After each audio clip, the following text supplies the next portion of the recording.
con la reforma, las tarifas eléctricas pueden llegar a bajar hasta un 40% y es algo absolutamente real.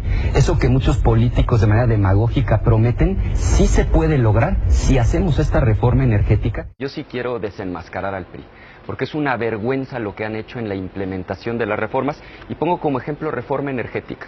Y ahora sube la electricidad, la crónica, CFE aumenta las tarifas, reforma, sube energía eléctrica 25% en agosto, agosto mismo el Universal, la crónica, septiembre vuelve a subir la luz. Hace unos años, Ricardo Anaya decía que la reforma energética era una gran idea. 3 años después, cuando le conviene, cambia de parecer. En tan solo unos meses logramos las reformas que habían sido postergadas por décadas. Telecomunicaciones, educativa, financiera, política electoral y, por supuesto, la reforma energética.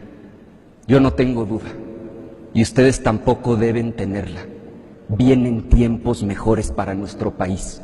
Y la historia solo confirmará que hicimos lo correcto cuando la reforma energética se traduzca de manera concreta en inversión productiva, crecimiento económico, generación de empleos, soberanía energética y disminución en el precio de los combustibles, empezando por el precio de la luz. Vuelve a subir la luz, anuncia Hacienda y CFE alzas en luz y gasolina, Excelsior, nueva alza a la gasolina, reforma dan sabadazo, suben luz, aumentan tarifas de luz.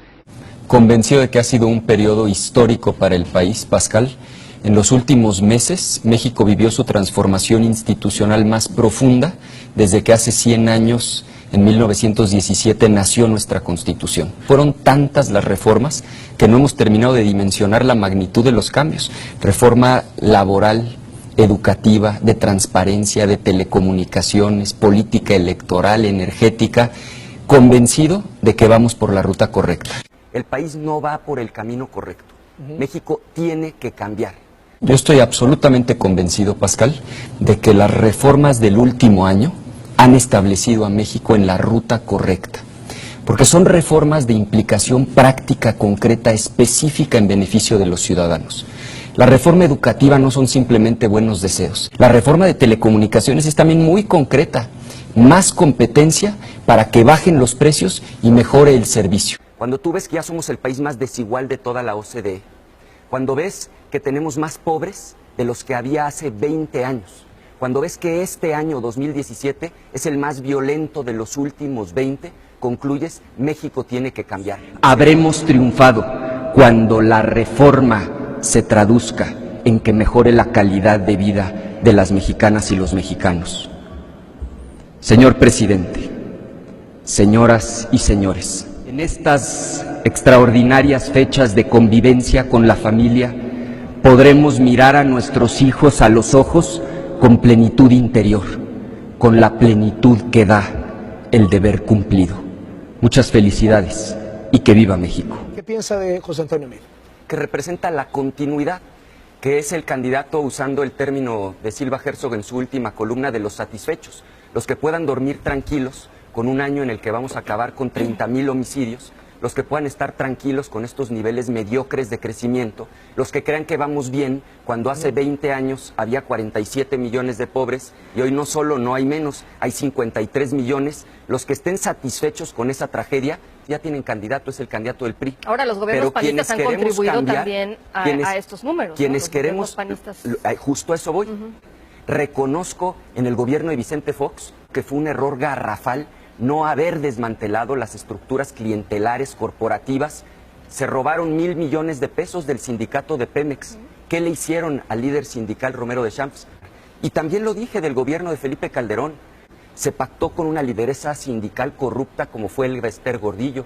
Se le entregó a su yerno el control de la educación preescolar, primaria, secundaria, el futuro de 25 millones de niños. Regresó el PRI y México no va por el camino correcto.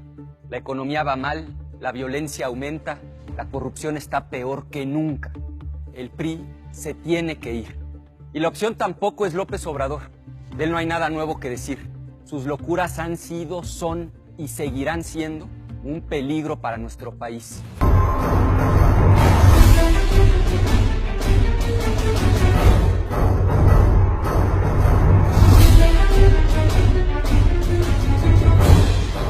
El panista Ricardo Anaya será el candidato presidencial de Por México al Frente. En el sprint final dejó atrás a su más poderoso rival, Miguel Ángel Mancera.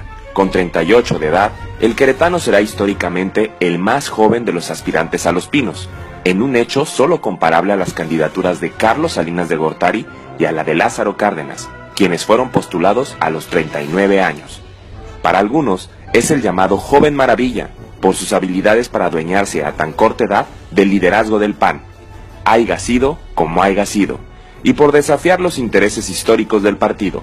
Lo instalan como un político astuto, natural, con instinto. Para otros, empero, Ricardo Anaya es el plan B de un gobierno que de la mano del sistema solo tiene una meta para el 2018, que Andrés Manuel López Obrador no se siente en la silla del águila.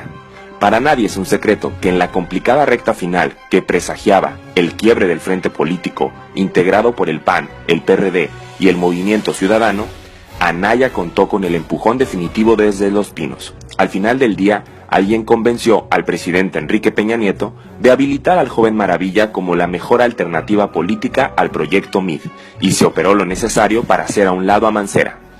Pero para concretar una operación política de estos alcances, no basta pactar con un candidato a quien, dicho sea de paso, le corren la fama pública de darle la espalda a aquellos que lo encumbraron en el poder. Para decidirse por Anaya, quien lo apadrinó debe tener mecanismos de control que conviertan al panista en un instrumento sencillo de controlar o fácil de descarrilar. Son hechos o circunstancias patrimoniales o de vida personal que se convierten de facto en detonadores para encarrilar o descarrilar una candidatura, si se sale de control. Cuando en el 2000 Ernesto Zedillo operó su sucesión y ante el temor de que sus adversarios políticos lo persiguieran al dejar la presidencia, el entonces inquilino de Los Pinos pactó la alternancia con el panismo y con Vicente Fox.